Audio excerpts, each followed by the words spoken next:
Giselle. M- Master, I was wondering if I could ask for some time off. Well, that depends. Do you have some PTO left? You Greg, don't you're allow us any of that. Greg, you're narrating because you have to earn your keep. Sure. Now, am I gonna just narrating, not like doing your voice? Yeah, not doing my voice. Okay. One autumn afternoon, a young maid stood in Jacopo's study requesting a vacation, effectively signaling her intent to quit. He lit a cigar with practiced motions, took in a deep breath, and blew the smoke out in a long, slow stream. Again, he thought, making sure not to let it show on his face.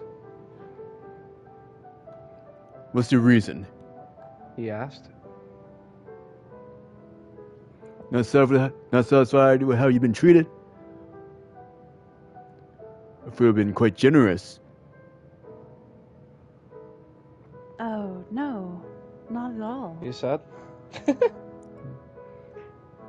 In fact, you have been much better to me than my previous house. I have no complaints about the treatment I have received. Then why? If I knew you would quit so soon, I never would have hired you in the first place. We just started showing some improvement.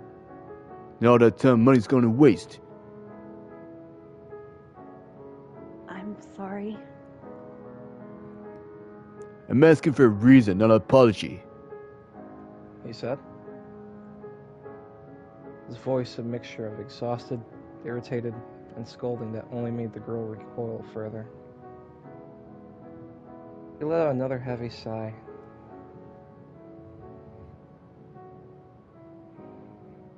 Are kids these days all this soft? Christ, he thought. Another complaint to add to the mountain built up and locked inside. It's because, Out with it? You know, I don't like it when people aren't straight with me. The young maid looked up at her master apprehensively. His dark brown eyes seemed to pierce straight through her soul, making her feel like she was being squeezed from the inside out. Other maids had told her he was a lot softer than he used to be, but she couldn't imagine that at all. He was a rich, unmarried, testy man in his 30s. Everything about him was terrifying. And despite that, she was willing to face up to him and beg to quit because there was something even worse in the mansion. the head maid scares me. Jacopo raised an eyebrow. He had been expecting her to say he scared her. Did the head make do something to you?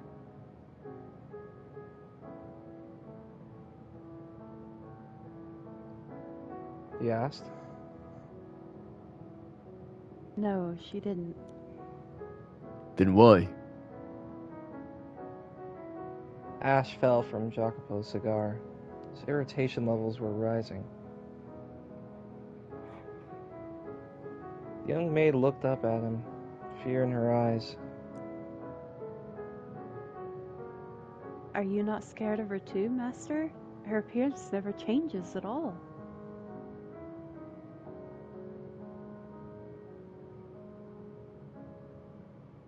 The past few years, there had been an increase in maids quitting for vague, non-specific reasons, and he finally had his answer. When Jacopo purchased the mansion, he was 22 years old, taking the first step to expanding his family's influence to the new world. Expectations for him were high, and the pressure was almost suffocating, but he was still an optimistic, ambitious young man at the time. He had to do this, but he had to do it right. It was that determination that allowed him to maintain the softness in his heart beneath the tough businessman demeanor. which was probably what led to him hiring the mysterious maid he found in his newly acquired estate. He was there when he first stepped through the door, calling him Master, showing him around the property. Then once she was done, she started working. Poe wasn't sure what to make of the woman, but she seemed to know what she was doing. Over time, his suspicions slowly transformed into respect. Where's your master? He asked. My previous master passed away. She said, with a perfect smile. As the new owner As of this the new- mansion. Oh, God. As the new owner of this mansion, you are my current master. Assuming that meant the previous owner had just made no arrangements for her to transfer anywhere after he passed, Jacopo decided to let her stay and work as she wished. It was the responsibility of those with power to give work to those without. He felt some satisfaction in taking her in. For more than 10 years, she did that work almost flawlessly. And as long as she wasn't causing trouble, he didn't see any reason to pry into personal matters. How long she had been here, why she worked as a maid, or who even she was? That right? Or who even she was? He never bothered asking her anything. But now, he was 35, and the maid still looked to be in her early 20s, just as she had the day he arrived.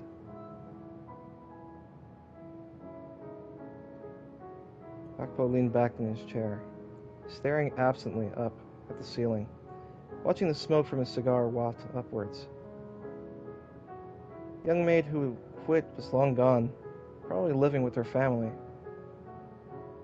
He considered introducing her to a new house. He'd had so many maids quit on him, he was running out of acquaintances to foist them on. There was a knock on the door. He leaned forward and said, Who is it? It is I. Came the voice of the head maid. He called her in. The woman who stepped through the door was indeed identical in appearance to 13 years prior.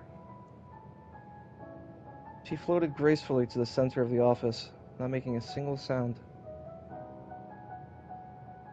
Felt almost like he was watching a ghost.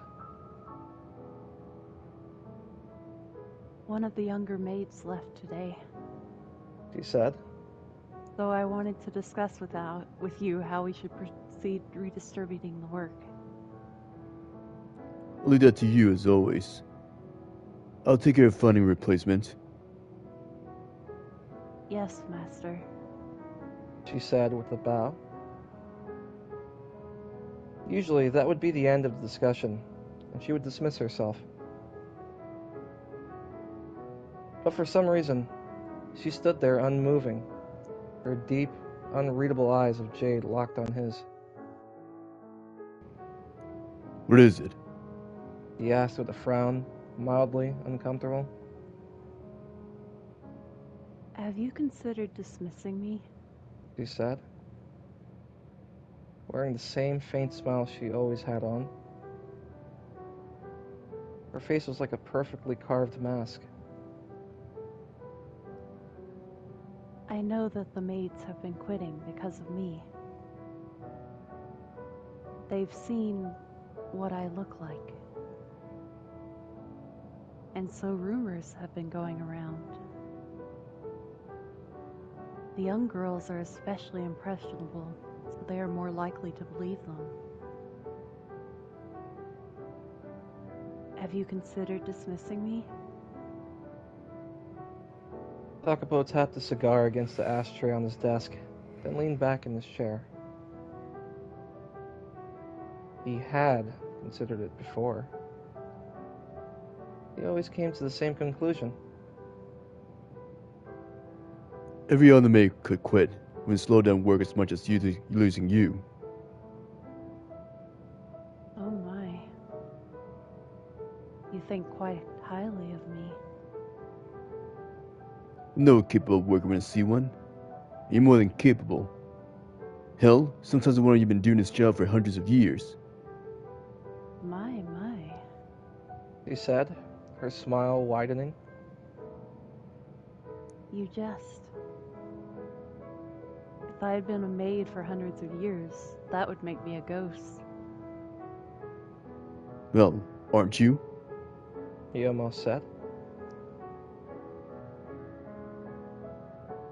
5 or 6 years ago, he might have been able to chalk it up to good makeup, but 13 years wasn't something you could just hide like that. Jacopo didn't like talk of ghosts or the supernatural or any of that nonsense. It had reached a point he simply couldn't think of any natural explanation. Why don't we have a little chat? I want to get to know a little bit about you. Her eyes went wide at his proposition. It had been a while since he'd seen her make a face other than that pristine smile, but even her surprise seemed artificial. With her, only the most restrained of emotions came across as genuine. Is it going to rain tomorrow, Master? You have never shown an interest in me before. Indeed. You might want to set your overcoat out. Now, what was it you wished to know? What are you? He asked, not dancing around the question. The head maid gave a little giggle in response. I am but a mere maid, Master. Yeah, that's about what I figured you'd say. Next, who is the previous master? He was a very precarious man, drifting between man and beast. What the hell's that supposed to mean? Doesn't sound like a very good master to me. Do you even pay you? No, sir. The house was in shambles at the time. He let out another long stream of smoke. When on earth was she speaking of?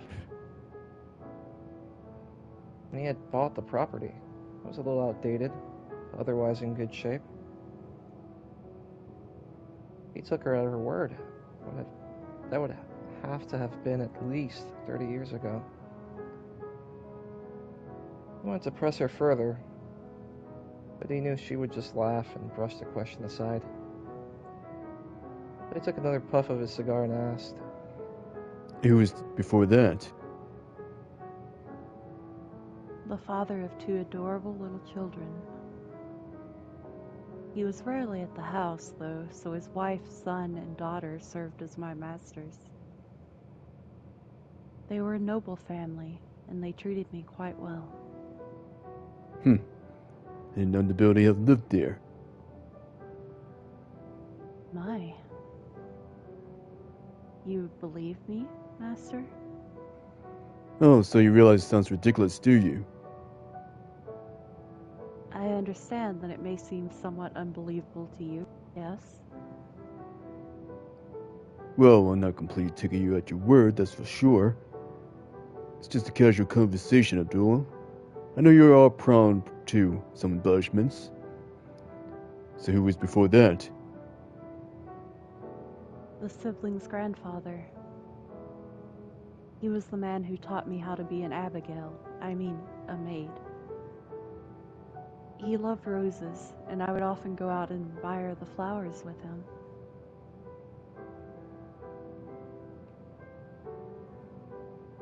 Jacopo twitched at the word rose. Reminder of a great mistake he'd made years ago. He took a glance at the window, closed his eyes, and whispered, I see. Alright, he continued. who was before that? Before him was...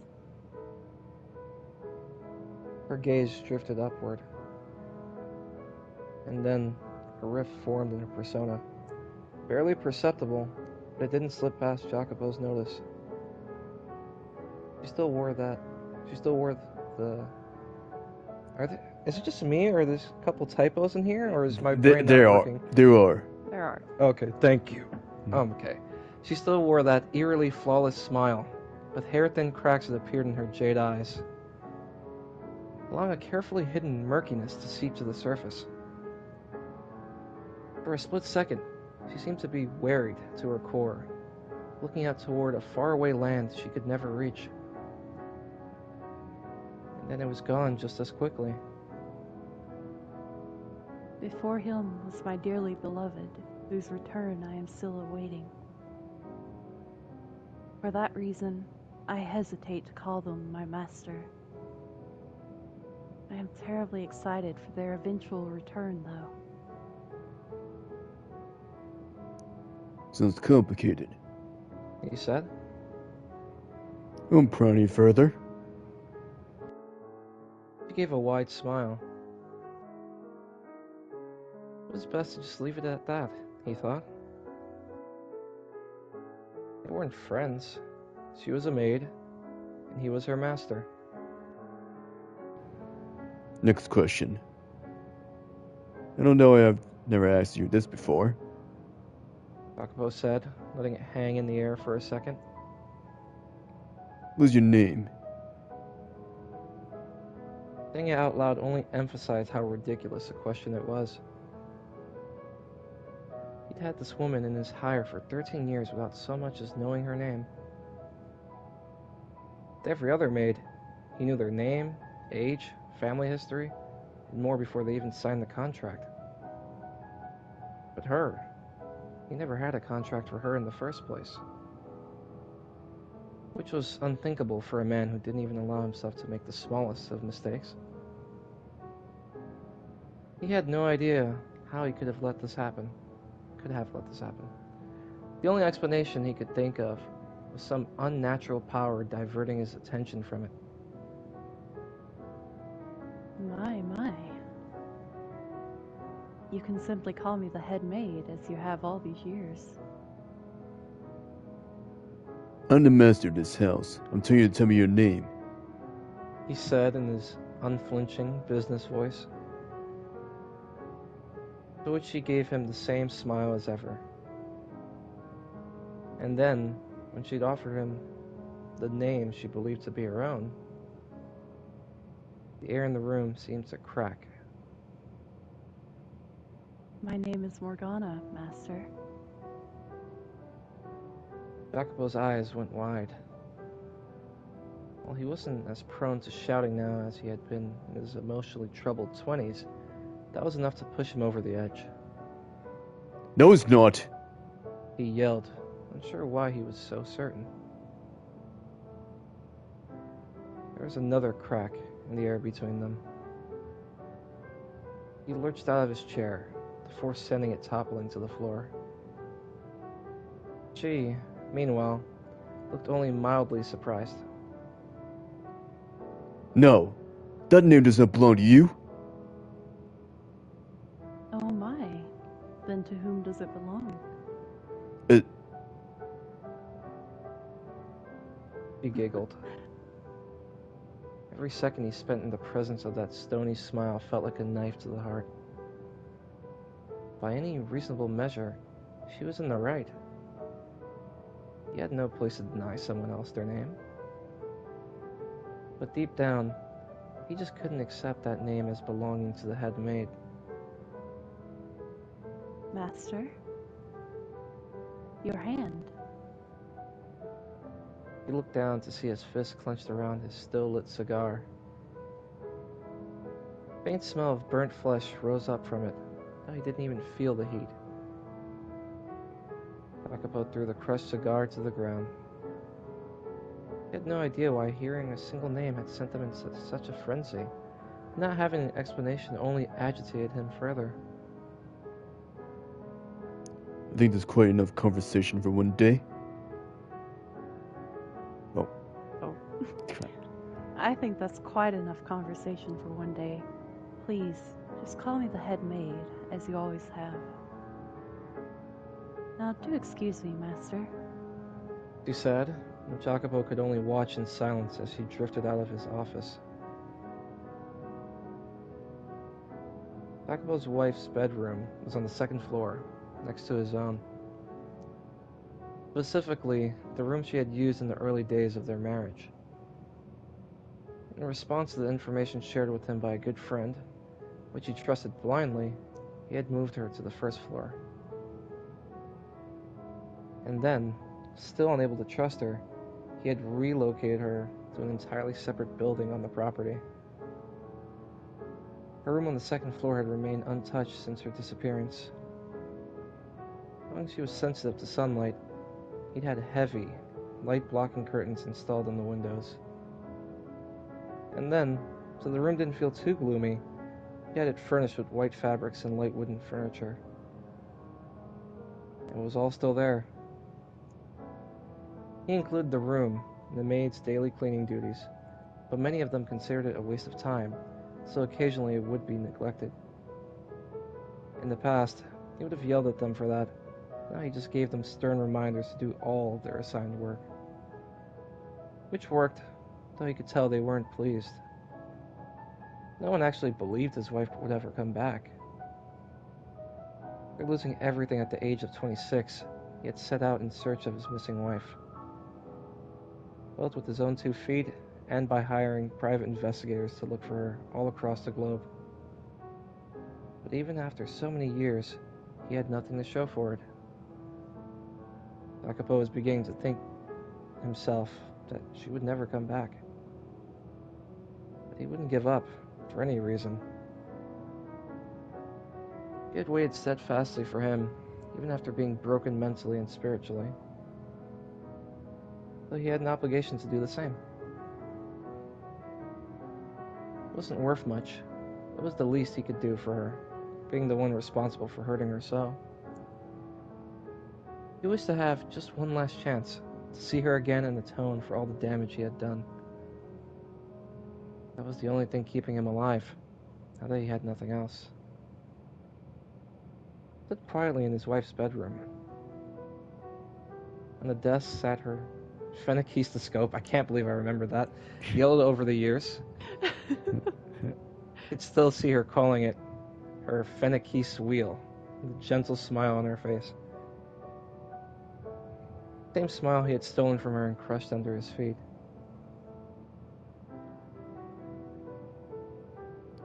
Natalie, right? It's a pleasure to meet you. He could hear her voice as clear as the day they had gotten married. Hers was a soft, almost musical voice, the sound of which he would never forget.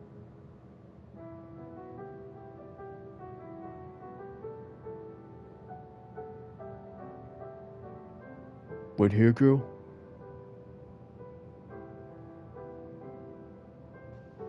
Sorry, I accidentally bumped it and it closed the entire thing. It's a pleasure to meet you. My name is Michelle. They first met on the day of their wedding, in the waiting room. She was wearing a veil at the time, so it wasn't until they made their vows that he saw the brilliantly affectionate smile on her face. Perfect match for her name, he thought. Which came from the Archangel Michelle, right? That's how we're pronouncing it. Let's go with that. There was no one for whom an angel's name was more appropriate. But now, the pieces had come loose with the headmaid's earth-shaking proclamation. They were coming together to form a different picture altogether. On the day Jacopo met his wife, somewhere deep down, he felt as though he had known her sometime long, long ago. He had been searching for her that entire time, had wanted nothing more than to bask in the light of that same smile once more. Or that smile once more. He would do anything to make sure she never lost it again. He saw a vision of a forlorn graveyard he had never seen before. A young girl crouched before a makeshift headstone, turning back to look at him. Her smile, the same as the woman he had married. His eyes went wide. He thought he was crying. They were perfectly dry. He had long since lost the ability to weep. Was Michelle really your name? Jacopo's soul was bound by 2 sets of chains, weighed down by 2 great transgressions. He could feel them both distinctly. He understood how terrible the things he had done were, that he deserved no redemption. A few days later, Jacopo was returning from an on-site inspection and decided to pass through the garden on the way. A woman with long black hair crouched before a small flower bed, practically blending into the night. Hearing her master's footsteps, she stood up, brushed the dirt off her skirt, gave him an ever-flawless smile. Good evening, Master. What brings you to the garden this evening? Who's looking for you? He said. Oh my. You have not been yourself lately, sir.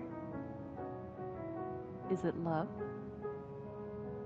Because I am afraid my heart already belongs to someone else. That's not funny. My heart's already taken too. And not by you. She giggled impishly. You are quite right, Master. You would never tell the object of your affection I was looking for you. Hey, that's your boss you're talking to.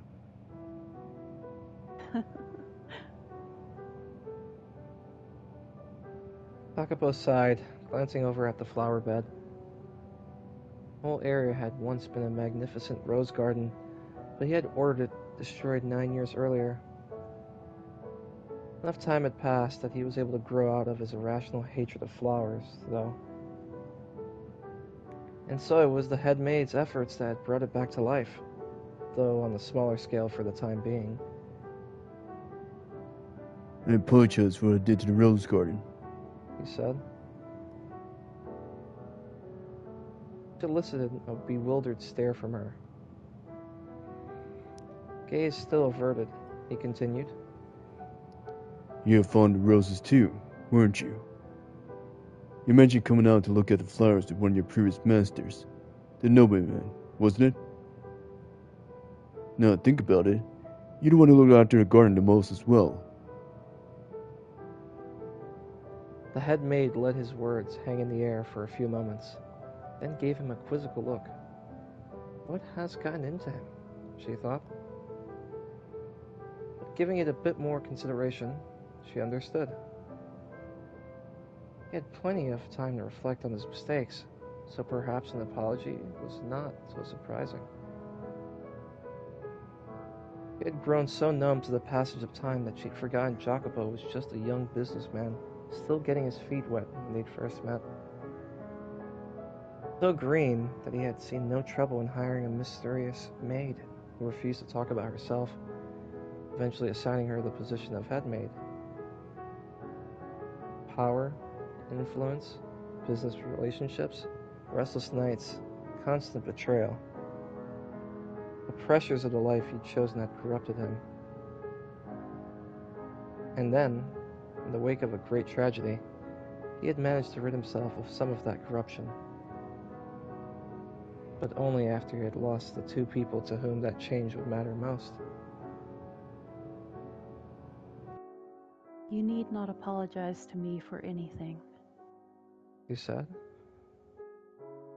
As a matter of fact, I bear some fault myself for failing to see the truth. I could have stopped you, Master, and I could have prevented the destruction of the rose garden, too. You're just a maid. He said. You're in no position to see anything I couldn't. I should have caught on to Maria's scheming sooner. I should have trusted my wife. I truth affair to see. Oh. The truth I failed to see was not theirs. It was yours, Master. Mine? Yes. I failed to see the kindness and love in your heart. Takapo glared at the smiling head maid like she just told an offensive joke. That were true. Would have been so obsessed with money and personal gain. Would have killed my closest friend. Would have abused my wife. Were your monetary desires truly as selfish as you claim? He clenched his teeth, turning away from her clear, jade eyes. Felt like she was looking straight through him. You wanted the money. You said? For your homeland, your family, your friend, your beloved. Am I mistaken? Yes, you are. He spat. Although it was true he had wanted money for all those things, they were not his only motivators. He also wanted it for the power, to put himself on top of the world, safe from anyone who would betray him. But eventually, money and power changed from the means to the goal itself, sending him far off the path. Had he simply kept his eye on his true objective rather than obsessing endlessly over how to protect himself, he could have done more for both Maria and his wife. The head maid gave him a somewhat melancholy smile. If you so insist, Master, then yes, I am mistaken. Nonetheless, it is all in the past now, and neither of us can take back the choices we made then. Precisely. He'd say it was all supposed to be for his wife, or Maria, but what would that accomplish? Nothing. Allegedly noble intentions didn't excuse the kind of pain he had caused. He let a short sigh, casting all those thoughts aside. I was looking for you because I need you for something. Yes? What can I help you with? She asked. He turned his gaze toward the mansion, staring up a tall, long-abandoned tower. It seemed almost radiant in the light of the full moon. Come with me. When Chocobo purchased the mansion, it had already gone through repairs to bring it up to a habitable condition. There was just one area that remained conspicuously in disrepair. Initially, it was playing to have the strange, decrepit tower demolished. There was no point in having it repaired only to sit unused.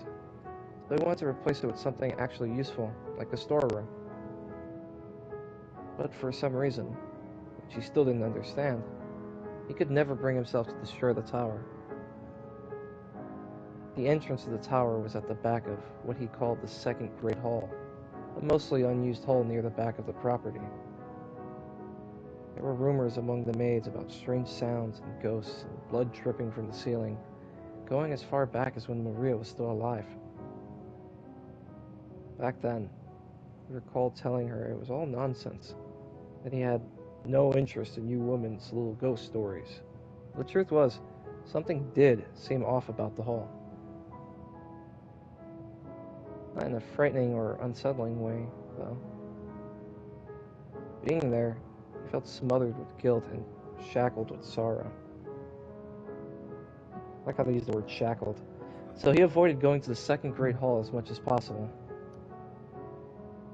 He hadn't even had lights installed in the hall, so stepping through the door felt like entering an entirely isolated realm of darkness. Jacopo and the head maid each carried oil lamps to light their way through the hall. The far end stood a door not opened in countless years. Just an ordinary wooden door, though, with a simple lock, not a heavy metal one with a complicated 3-key lock. As he unlocked the door with his master key, the head maid whispered, Why did you bring me here? he considered following it up with, Were you too scared to come on your own? But even she couldn't bring herself to make light of things in the tower's presence. I started paying more attention to you recently, and the last mate quit. I noticed when you're not focused on something, you're looking towards one of the two places. The former Rose Garden, or this tower. So I thought it was best to bring you with me when I came to see the tower. I see.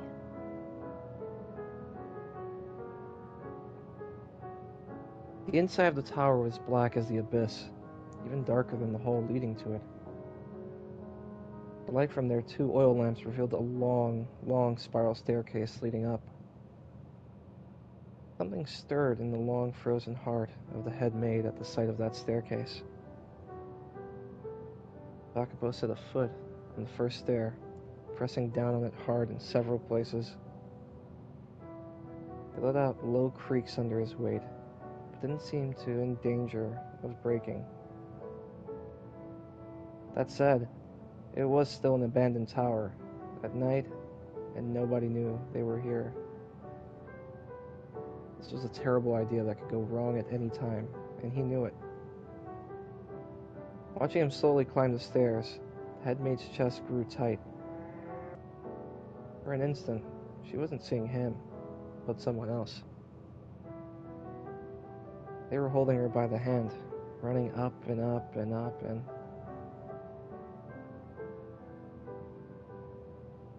Why did you want to see the tower? She said, trying to bring herself back to the present. Hell if I know. She tilted her head.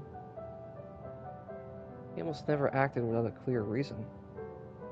All I do know is that I got the strangest feeling to find something about myself here.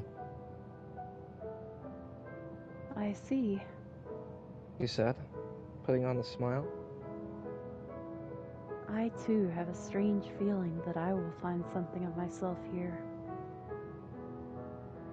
Climbing the decaying staircase was a long, arduous process.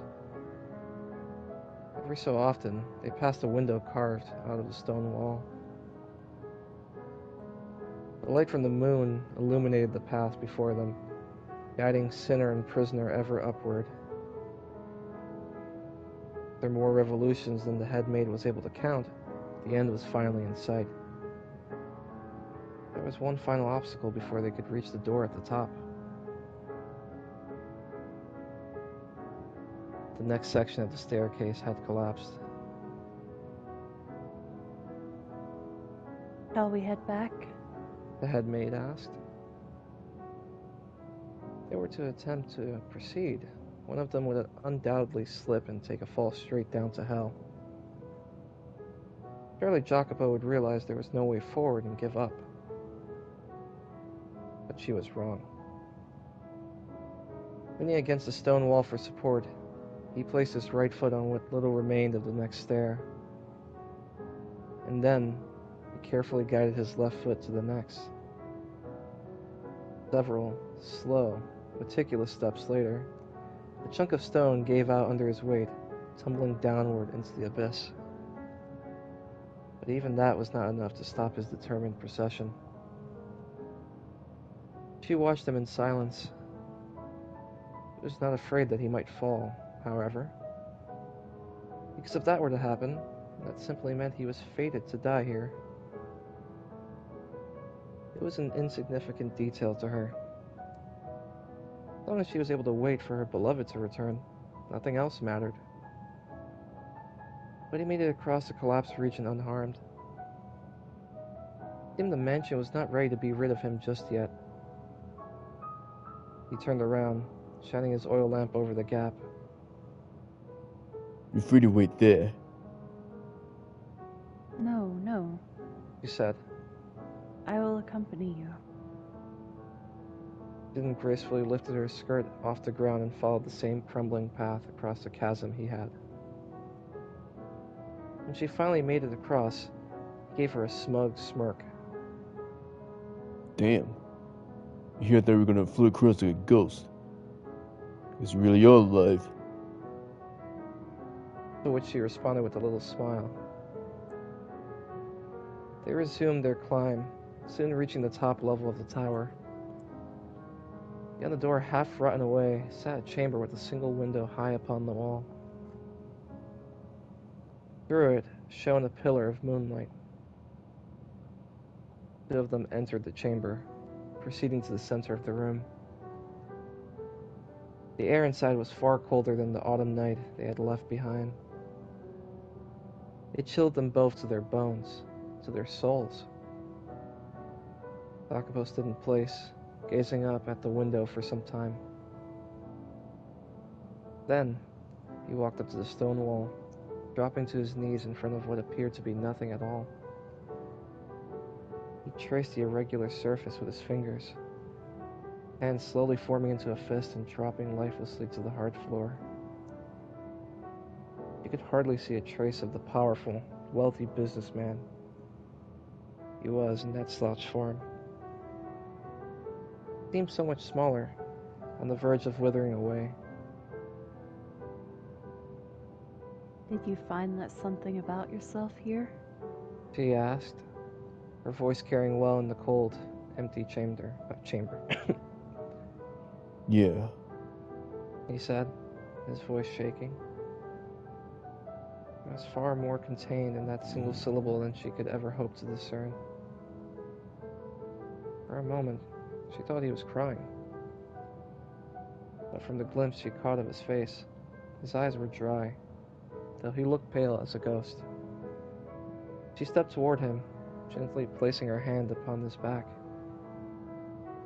And then she spoke, breaking her personal vow to remain an observer. If you wish to end your life here, I can offer you my hand. The man spun around to face her. There was neither anger nor surprise in his eyes, though. Why would you say that? I do not know. She said. Seeing you there on your knees, the words simply came out. I felt as though that was what you wanted. She lowered herself to her knees as well, so their eyes were at the same level. He flinched, but did not avert his gaze from hers. You're right. He muttered, barely audible. There was a time when I did want that. A long, long time ago. But still, I descended those stairs. Couldn't let myself just toss aside what I sacrificed to everything to attain. Even knowing there was only suffering to be found at the bottom. I think it's even knowing there was only suffering to be found at the bottom. That's exactly why. I had to own it. Just like I have to own my mistakes now. I see. Then I shall observe and see where this path takes you. What a wretched man. Oh, God, she thought, smiling. She was an experienced enough maid to know to keep that thought to herself, though. She herself was also a wretched woman, who had wanted to die alongside her love at the top of this very tower. But in her broken mind, those memories had been transformed into a fairy tale. The full moon had begun its descent by the time they left the cold chamber. At the collapsed section of stairs, Takapo crossed first, as he had going up. The head maid then made to follow after him, but was instead greeted to his hand extended across the gap. He tilted her head. Obviously, he was offering her assistance in crossing, but she had made it over with no difficulty the first time, so she couldn't understand why. Not to mention, the master of the house had no obligation to help a lowly maid. But bathed, I can't say bathed, in the glow of the moon, her hand stretched out to take his. before she realized what happened. They had both lost those they cared about most. When their fingers touched, I saw a bright, spirited young woman with an infectious smile. She saw a kind-hearted and sometimes sarcastic young man. Giselle and the slave, vestiges of their long-forgotten selves, bursting forth for the tiniest, most insignificant of moments. Michelle, tell you the truth, I wanted nothing more than to descend these stairs with you, hand in hand. Morgana, tell you the truth. When there's nothing more to go back to the days, but still take your hand. By the time the head maid had made it across the collapsed stairs, the shadows of their old selves had disappeared without a trace. Only the maid, who always wore a smile, and the forlorn businessman remained there in the tower. A faint connection had formed between them, though. Shared isolation and emptiness. And empathy with similarly damaged souls. That too would fade in time. Their connection as fleeting as an autumn night. With him leading the way, and her following behind, they descended the spiral staircase together. What about you? He asked. Were you able to find out something about yourself here? Yes, She said. I believe I did. But I fear it will slip through my fingers again before long. You never struck me as a forgetful type. I have been for some time. I have no room for new.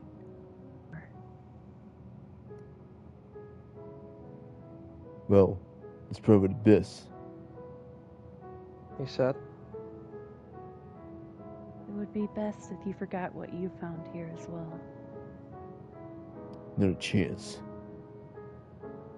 My. She said. You're quite the intractable one. Say the same about you.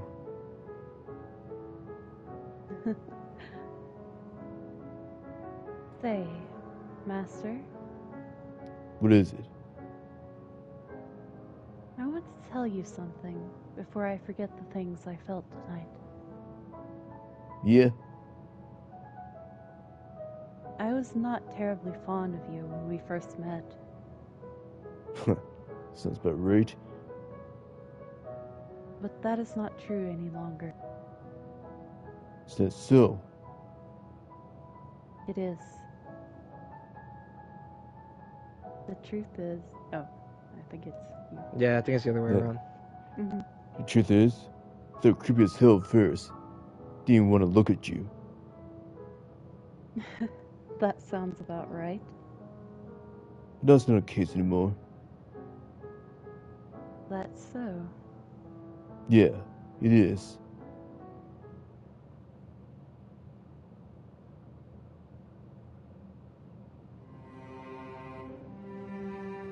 I really enjoyed that. Yeah, That was was pretty like, cool getting a glimpse it of was sad, the but aftermath. also nice that they could have any kind of like connection. Is nice. Mm-hmm. Yeah, it was interesting. Shout out to the Phenakistoscope. Yes, keystoscope. the keystoscope. Also, We were there this for is- like a few minutes. Like, how do you say this? Like, what is this? The first time. this is also better written than most of the walls of text. That's true. A couple typos though. Yeah. Morgana? Farewell, Jacopo. Until our souls cross paths once more in the forever boundless sphere of fate. Goodbye, Morgana. Wait, Hey, Leanie, you there? Yeah. Wanna narrate? Sure. She believed that was the end of it all. That by releasing their souls from the curse, they would all return to their rightful places. That the realm containing the cursed mansion would dissipate, and the natural order of the world would take care of the rest. Both she and the good-hearted young man who had guided her to her salvation believed that. But the young man underestimated how strong his love was. Hey, Leanie, turn your volume down a bit. First it was too quiet, now it's too loud, okay. Oh, I mean, game audio.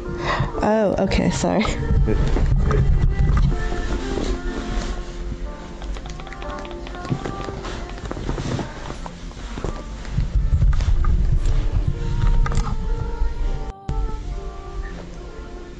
Okay, I did. And the girl underestimated how wholly and thoroughly he blamed himself. He sent her off and then remained in place. He could not forgive himself for what he had done. And so he did not deserve to move on. The Revenant's dream.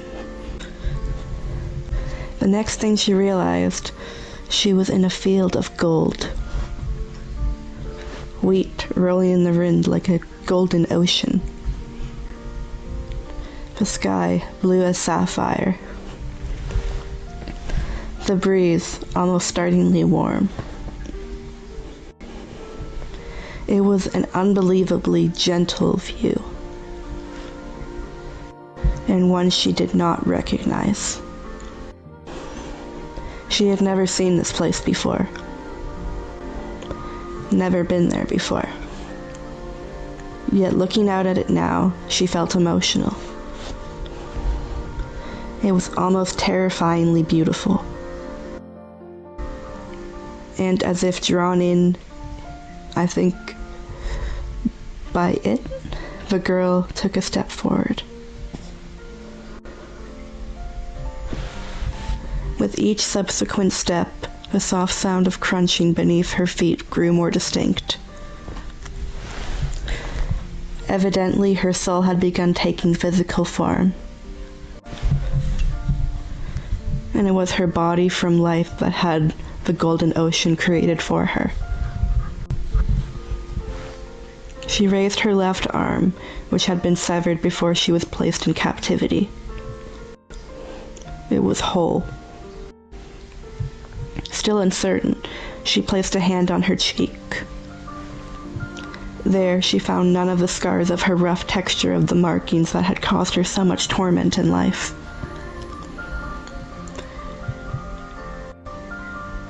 Is that her line? Yes, Morgana. Okay. I didn't catch that. You said Morgana? Yes, Morgana. Also, make sure to mute. What's going on here? She was perplexed. Where was this place? When was it? And what was she doing here? In that form, no less. The girl continued walking in spite of her consternation. In spite of herself at that. It was the gentlest domains that had always caused her the most pain. The most pleasant memories were the sharpest knives. If her life had taught her one thing, it was that. And from then on, she had done everything in her power to eliminate those things. Which was why she had locked the warmly inviting master bedroom in the cursed mansion and threw away the key into the painting. But now, she was being drawn into another such realm. She felt as though she needed to push forward. And soon, as she approached the far edge of the wheat field, she caught a sight of a figure. Seeing it, she stopped dead with a gulp. She knew what this world was. It was his world. Much like she had crafted her own realm to contain her curse. He too had built himself a world of illusion. Upon reaching this realization, a flood of images and memories rushed over her. But this was not unusual, as she had experienced projections of others' memories in the cursed mansion as well. The living and the dead perceived the world differently. For while the living were bound by their bodies, the dead were bound by recollections and emotions. Nonetheless, it had been Michelle, not her, who had dived into the memories directly. So this was her first time truly experiencing the phenomenon herself. Though she was uncertain as to whether the experience was intensified by her own involvement in these specific memories. They were of her as a child. Of the young man applying ointment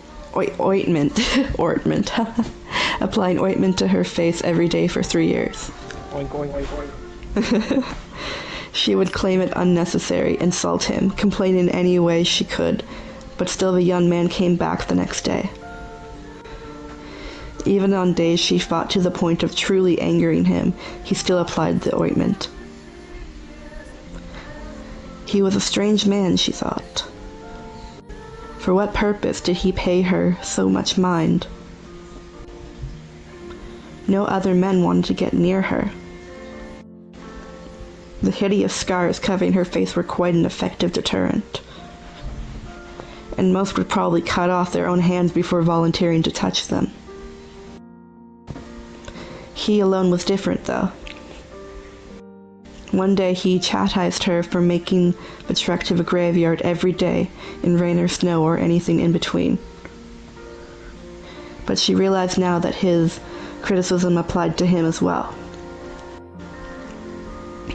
In the pouring rain in the midst of a blizzard, and winds so strong they could knock down a grown man to the ground, or even when he was hurt or sick himself.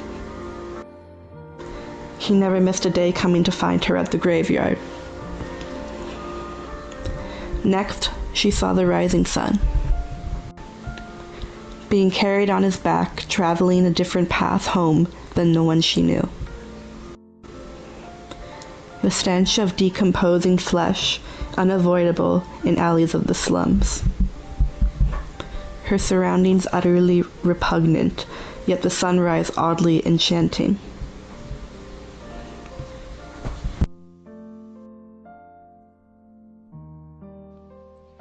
The sun's light even reaches this deep, dark corner of the world.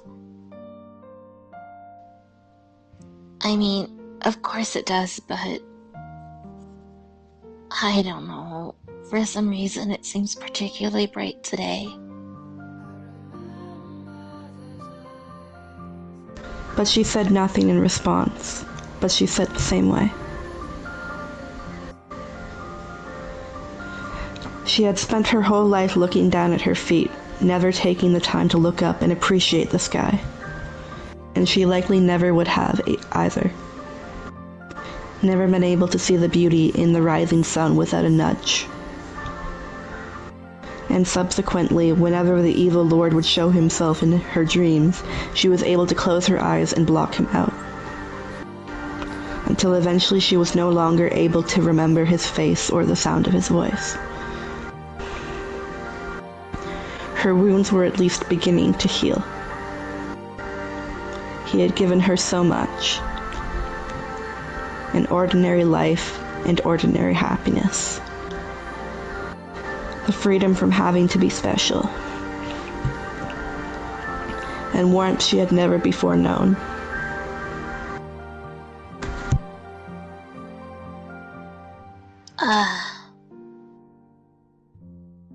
But those memories only served to salt her wounds. Every image of the slave boy showing her kindness was another crack in her foundation.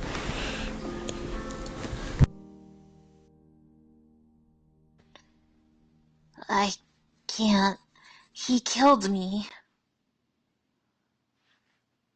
With the same hands he had used to treat her wounds, he later took her life. It tainted all her memories, shattered the illusion of warmth, ruined her all the way down to her soul, turned everything into hatred and anger. A fury so intense that even the young saint's unconditional love was insufficient to assuage it. The only reason she had managed to maintain her composure at the very end was because Michelle was there with her, holding her hand. She would not have gone to see him at all otherwise. But now she was alone, so she would leave. She had no interest in seeing that man again. And when she made to head back the way she had come, she caught a glance at the shadowy figure's condition. It was beaten and broken, crumbling away. She looked down in silence on the shadow, which barely maintained its own form. She had seen souls decay to the state before, such as Michelle's when he arrived at the mansion after centuries lost, broken down and reformed again and again, with only Giselle's voice as his guide. By the time he found his way there, he was unrecognizable. Hardly a wisp of a spirit, incapable of individual thought, blindly following Giselle's lead. She understood why Michelle's soul had taken so much damage. He had been abused and mistreated to an unimaginable degree his entire life. It made sense that he would wish for an ending more permanent than even death. But him...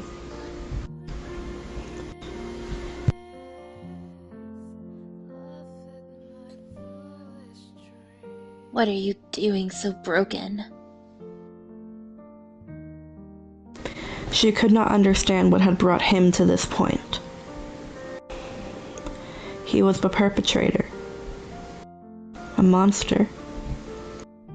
No matter how kind he had been to her before, that did not change what he had done after that.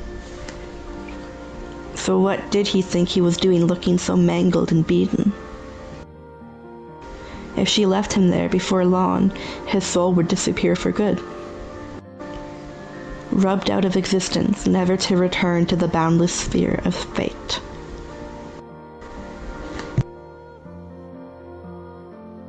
Good. Let him. She bit her lip. Yes, let him.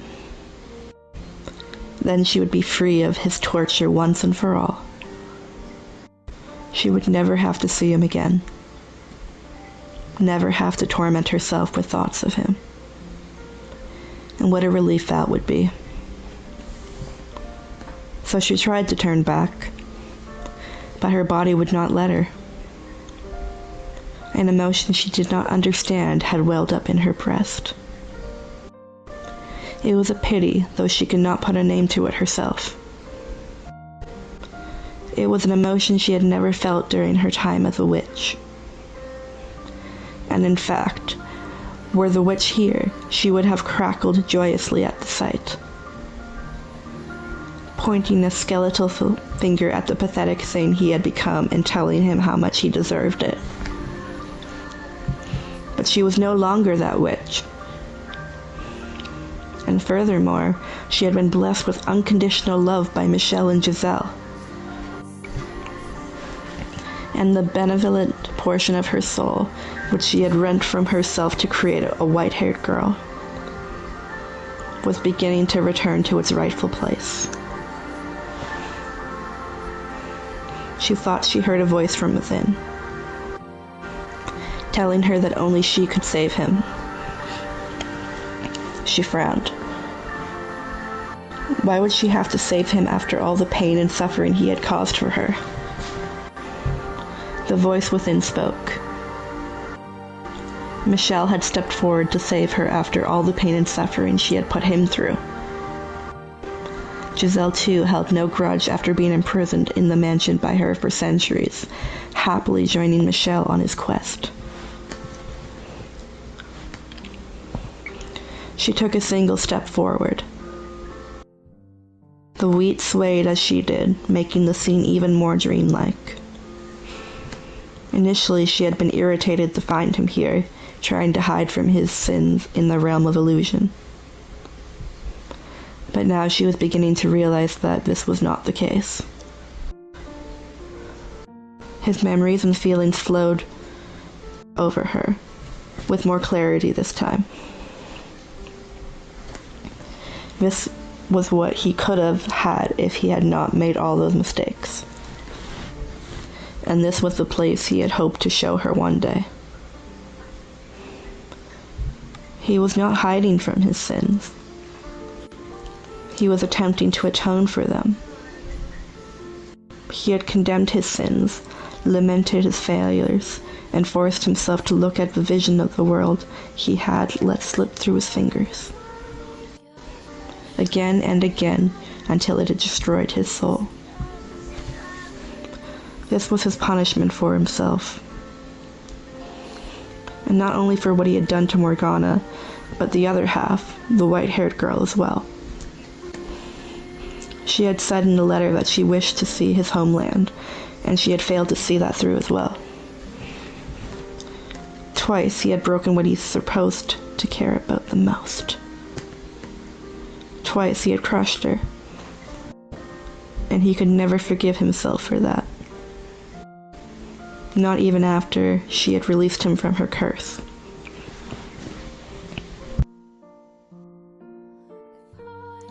You truly are the biggest fool in all the world. She had never in all her time seen more of a disaster of a man. Though she was beginning to realize that part of the reason he had done this to himself was because she had rejected his offer to make amends. Told him she would not punish him any further. Not to mention, he was not entirely at fault for his actions in his second life. She had wished to see his life in ruins. She had, in a sense, placed him on that path herself. But he was not one who could place the blame for his actions on others. Everything was always his responsibility and his alone. He was like that in his first life. And his second. And in the illusory, alternate scenario where Michelle intervened.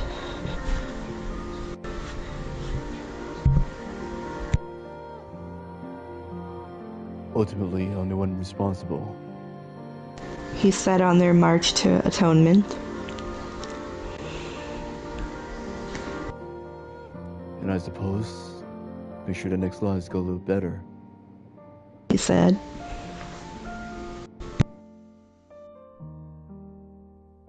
Excluding himself from any potential redemption.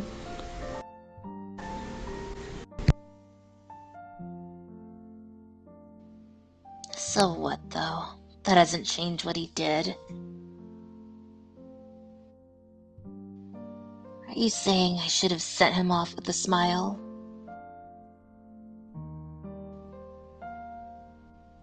That I should have set aside my hatred to make the man who hurt me feel better? She took another step toward the amorphous shadow, still unsure of her own position. The closer she got, the more she wanted to run away. What would she say? What would she do? Had she not an inkling of an idea? Not a single fully formed thought about what came after this. The shade noticed her, lifting its head. She tensed up. It was hideous, hardly even recognizable as human. But she could tell somehow that it was smiling at her. It must have been made up of all things he had wanted to do for her, she thought.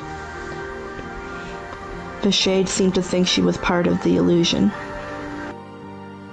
In that case, she thought, in that case, she could just play along with it. Pretending she was another phantom and the dreamscape would reduce the pressure on her, giving her time to think. Though in truth, she likely wanted to indulge in that fantasy herself. The long-lost possibility of nothing going wrong, of him finding their homeland. Even knowing it was all a sham, an insignificant sliver of a dream, she probably still wanted to partake in its warmth. And maybe then, she would be able to give him a genuine smile.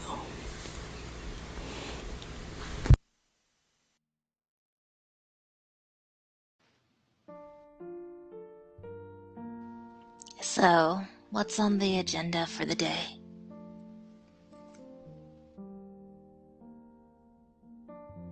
Initially, she only intended to play along with the illusion. But in time, she found herself being drawn into the dream world as well. A fantasy where she had never become the Lord, she never the witch, and the both of them lived uneventful lives in their undiscovered homeland. It was pleasant and peaceful, and she soon began enjoying it in earnest. She had turned off her mind, simply started accepting things as they happened. Which she was only able to do because he was hardly recognizable as him. She felt like she had really gone back to being a 16-year-old girl. Like she had grown up a normal life, not filled with tragedy. And on how wonderful that would have been if it could have been true. He asked her to sing for him, so she brought him into the shade of a large tree. He told her he had borrowed a lute, but he held nothing in his amorphous hands, so she merely played along.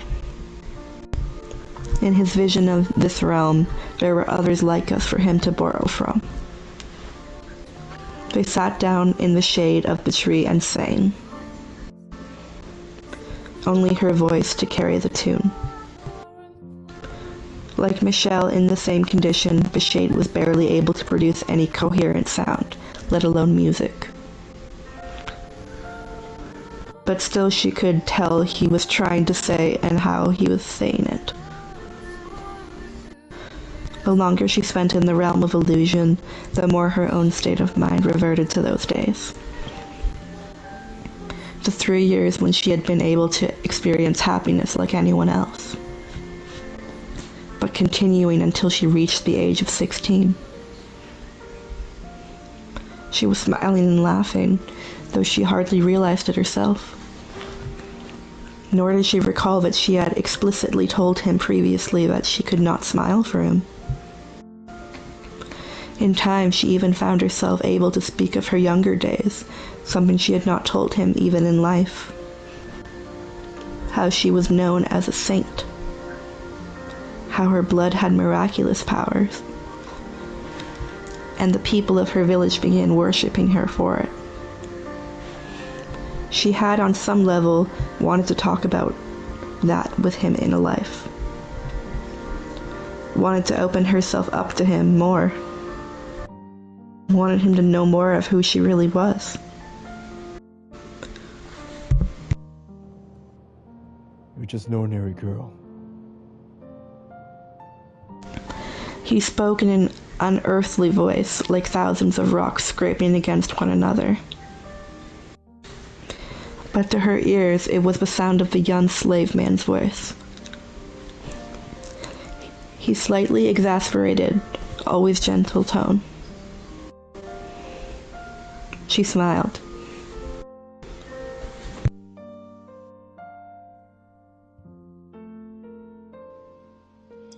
You've said as much so many times now, I'm almost beginning to believe it. She said, wondering if he would have been the one to give her warmth and things had gone differently. Obviously, that was but a hypothetical future, and one they could never reach for less. But she had softened up enough to entertain such silly fantasies. She also thought about her homeland. Not the small, isolated village where she had been born, but someplace farther up in her bloodline. Real father's home.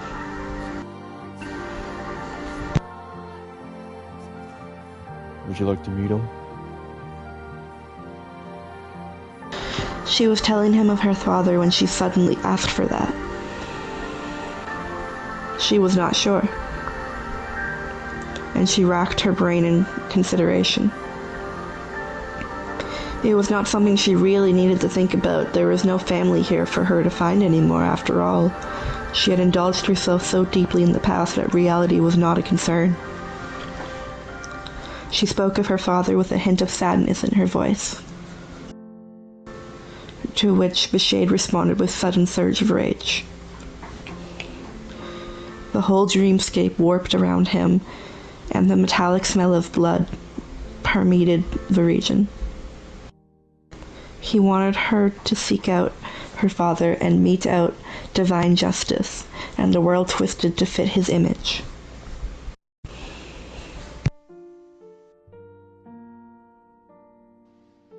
Any form of violence is forbidden.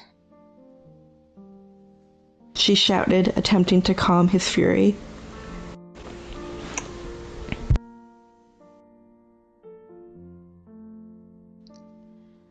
Not even if it's for my sake. She continued. Anytime he had managed to obtain any form of power, it had led him down the path of destruction. He knew no other way to wield it. And because doing so had shown to be effective in accomplishing his immediate goals, he had never bothered to look for any other solutions,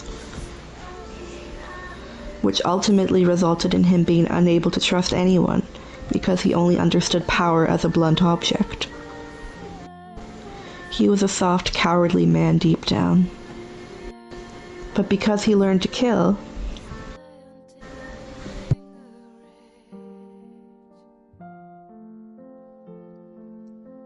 I don't want you to hurt anyone else ever again. the more he hurt others, the more he hurt himself. This was a lesson that was long, long overdue for him. The shadow stared at her in silence for several minutes, as the blood and fiery rage twisting the illusionary realm slowly receded. When it was gone, the shade too seemed to have returned to normal, nodding and saying, "All right, I won't."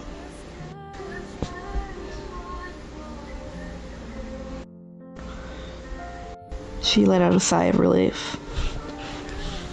She had slipped entirely back into her childhood. They talked more about everything and nothing, such as the midsummer festival, the memory of which filled her with yearning for those times, when everyone was still together. Him, his friend Maria, his companion Gratian, and eternally cheerful Jaren. She was never terribly fond of gatherings of that many people, and that had not changed even now, but she was able to reminisce about it and admit that it had not been entirely awful. That it had been an important formative moment of her youth, and probably the same for the rest of them as well. The three girls holding hands and dancing in a circle. Him playing a tune on the lute, and his friend providing a beat. It was a marvelous day. As she reflected, she realized she had been chasing overly ambitious dreams from the very beginning. All his talk about going out into the world, of taking her with him, and he was no different here in this realm of illusion. Eventually, she grew tired of hearing his fantasies, telling him, "Climb down off your high horse and adjust." If he was going to keep chasing after stupid dreams, she would laugh at him every time. If he was going to keep chasing after impossible ideals, she would drag him back down to earth. That way, he would never.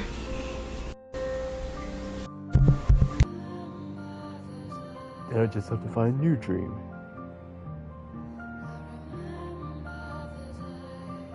Excuse me? Her mouth hung open in a mix of exasperation and shock. And perhaps a trace of anger. She wanted to shout, tell him how all his idiotic dreams ended with him in shambles. But he seemed unable to pick up on her trepidation, continuing unfazed. I'm gonna win your heart. She stood aghast. That was the last thing she ever expected to hear from him. Even knowing this whole world was his fantasy about what he wished he could have done for her. She was conflicted. She felt many things, but flattered was a line she would never cross. No matter how much she had reverted to her younger self here. Her present self still remained.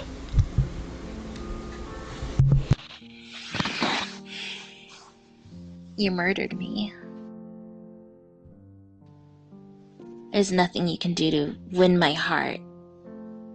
Not a single thing.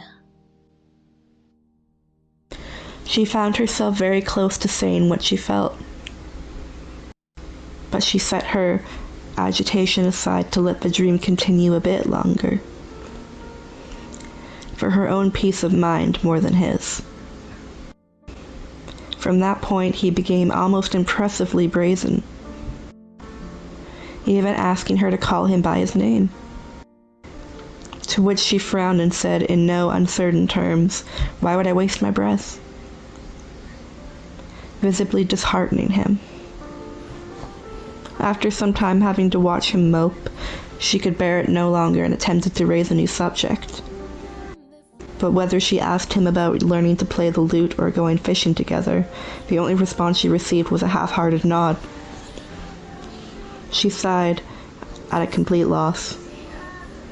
And then the shadow spoke. You say my name? Again. Why was he so fixated on such stupid, insignificant things? But as he continued, she realized his request was more pitiful and heartfelt than she had ever heard from him. I don't want you to forget. She gasped. I don't want you to forget me again. Cracks developed in the shadow. I don't want you to forget what I look like. It wavered, shook, crumbled. The sound of my voice. But still, he pleaded desperately. Or how I feel about you. The man who refused to lean on anyone was begging her for validation. I don't want you to forget what we talked about. They were all things she had long since forgotten about him. What kind of man it was. Things she had locked away in her deepest recesses of her mind. All the times we shared together. Memories overflowing with so much warmth they hurt.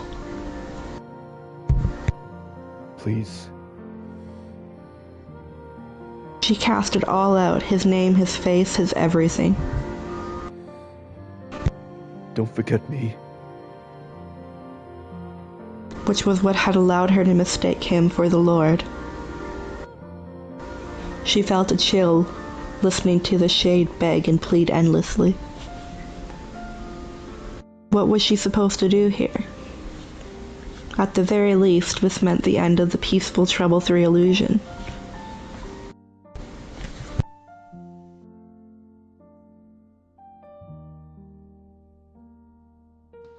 Why would you ask me that now? She said, her voice strained. I was hoping to... She was hoping to bask in the illusion a while longer. The shadow said nothing. It simply sat there waiting for her answer. She mulled over the question for a while, then took another step toward it. She was close enough to touch it now. But she would never do that. A feeling welled up inside her breast. A mixture of wanting to scream, burst into tears, and throw things around like a small child. She forced it back, looking down on the shade.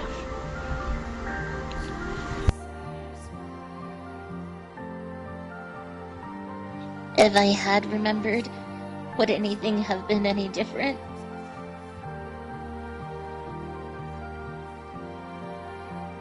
Could we not have ended up so far down the wrong path? If I had gone and found you, would that have stopped you from becoming what you did? There were 1,000 things she could have done differently. If, after taking up the cottage on the lake, she had gone into town even once, she could have found out that they had a new lord. Maybe he was the one who had sent that knight to visit her cottage, who she had sent away without talking to. Not to mention if she had only told him about her childhood, the rumors about her blood having healing powers, he would have been able to make the connection between her and the lakeside witch. If she had done something, maybe she could have stopped him from veering off the straight and narrow. In fact, she was likely the only person who could have stopped him.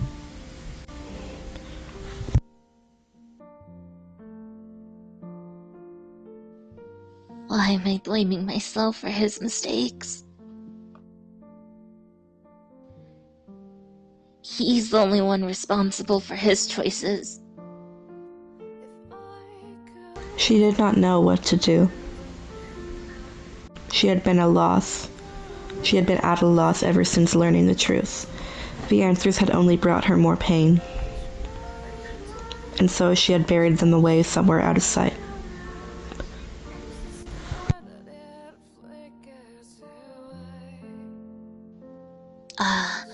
That must be why. That must have been why she had not yet returned to her rightful place. While she had been brought unto salvation by the hands of an angel, ceased being the witch. The girl inside was as wounded and suffering as ever.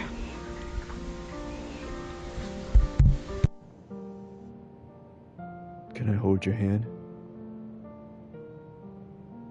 The shade resumed its pleading.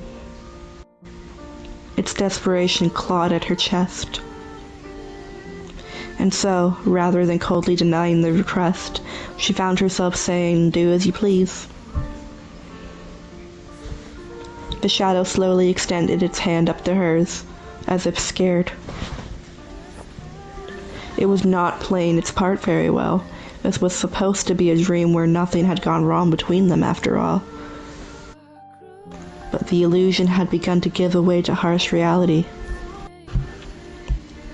The reality of having murdered the girl he loved. The reality of having been brutally abused and killed by the man she had leaned on for support. They had both once cared for each other in a very similar way. Yet the end result was not love, but terrible tragedy. He was terrified to show someone affection with hands that had only ever brought destruction. And so before he did, he said, I promised I wouldn't touch you without permission. She knew it was just an excuse, though, that he was simply afraid.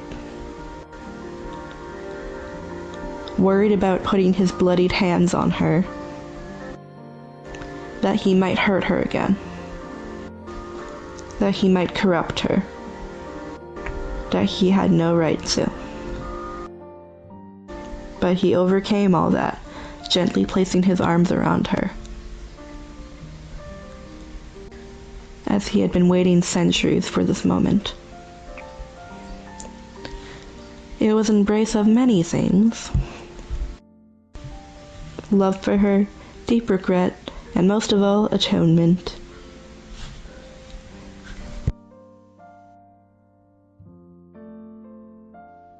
He's wanted to do this. In his arms, she could feel everything he felt.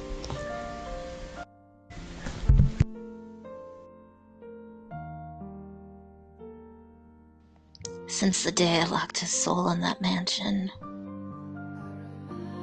She thought back to that time.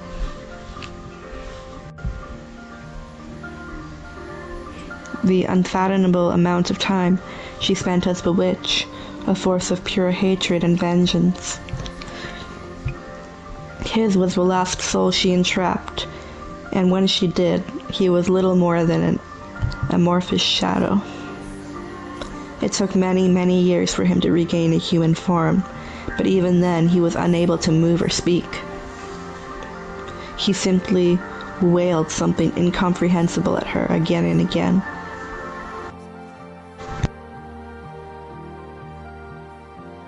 At the time, I thought he was saying how much he hated me.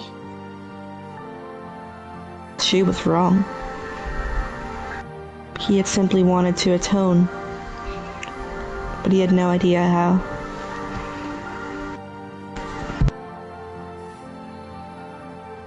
Look at you, a grown man shaking like a fawn. As the shadow embraced her, it trembled, sobbing loudly into her shoulder. She had never seen him cry before, though she was unsure if this counted, since she could only feel it through the nebulous shade.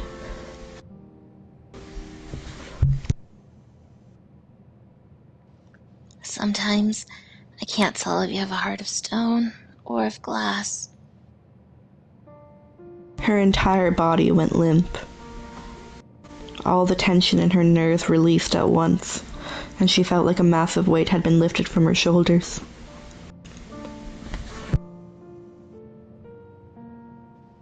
Though, I suppose I'm not terribly different in that regard. Unable to even speak my heart unless there's no one else around.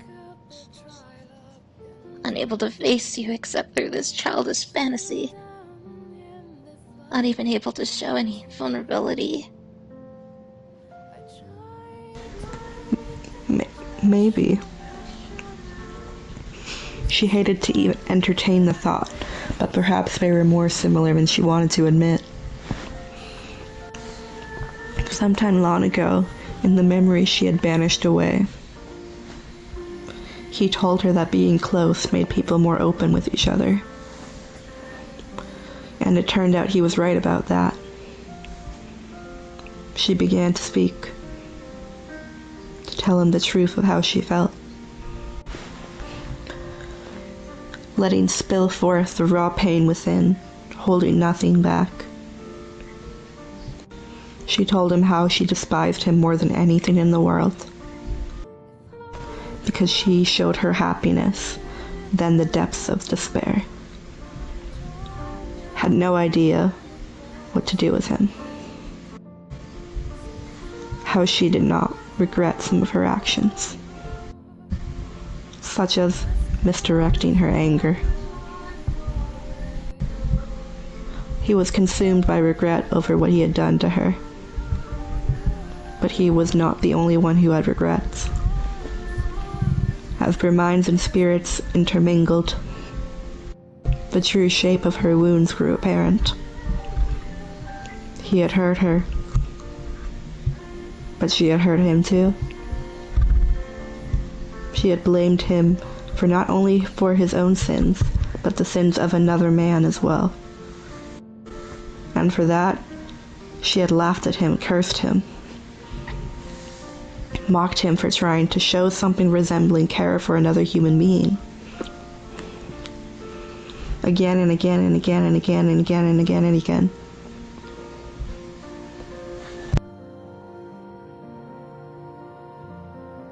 I should have known better than anyone how much she was capable of caring, though. She thought back to the decisive moment.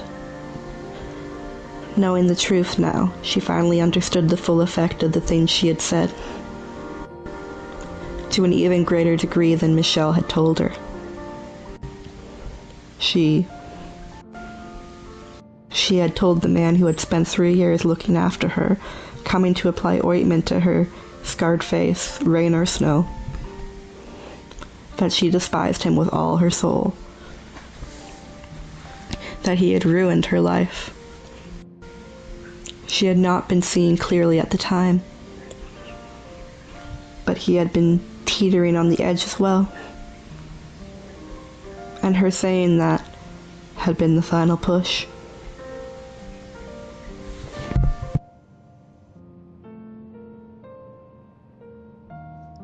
It was my words that ultimately pushed you over the edge, wasn't it?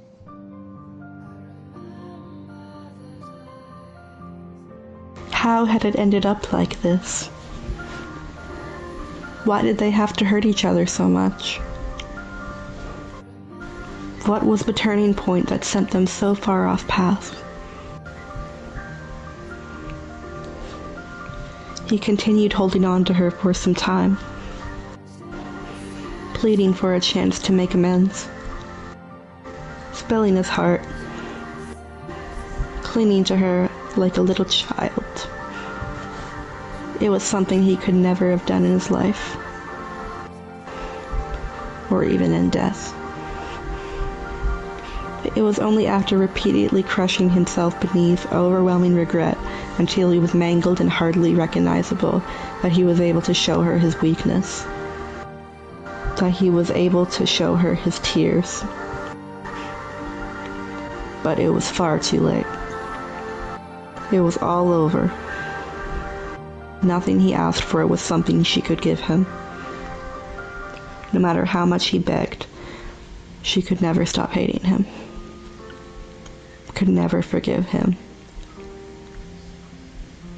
Fissures began to form in her spirit. Memories of her youth brought with them emotions long lost. Of the time she first directly acknowledged his kindness.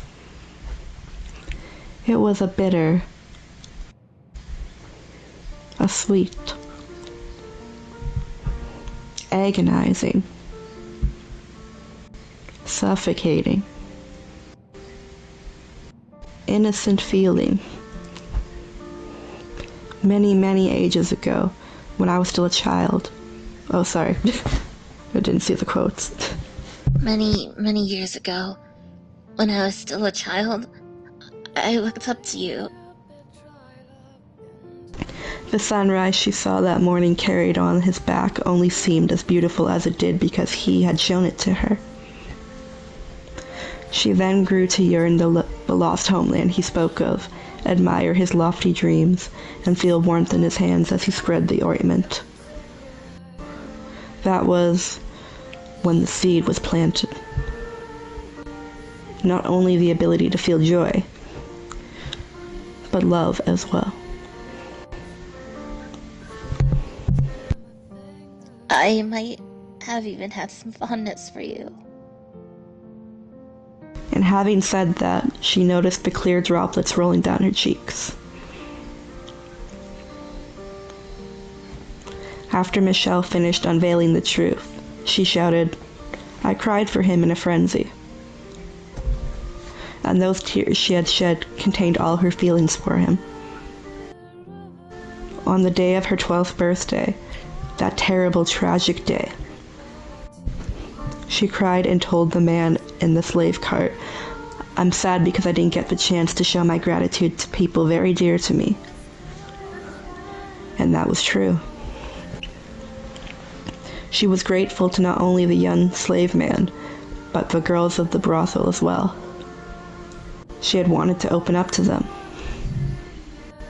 But the larger portion of her tears were just one person. She cried for him. She cried for the man who had spent so long trying to help her. She cried because she had not begun to thank him. She cried because she believed him to be dead. She cried for him then. So who did she cry for now? Were these tears for him as well? Were they for herself? No. They were for both of them. She decided to let the illusion continue on a while longer. She knew it was foolish. She had mixed feelings about being here and interacting with him as she had when she was younger.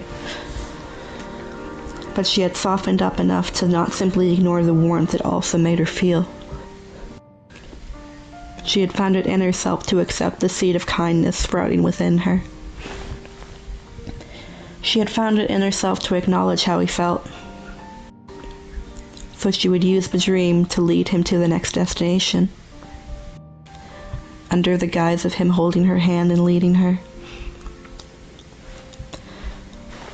Out of the claws of his foolish fantasy, to be released once and for all.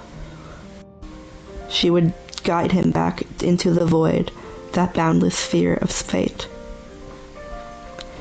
so that he may live again.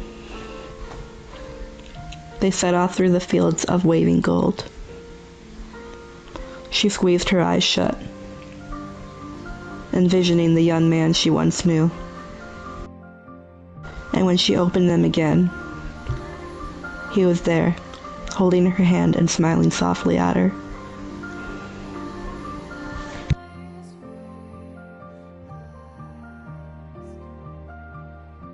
You know, Jacopo, I really hope we don't ever cross paths again. Nothing good could possibly come from us meeting in the next life.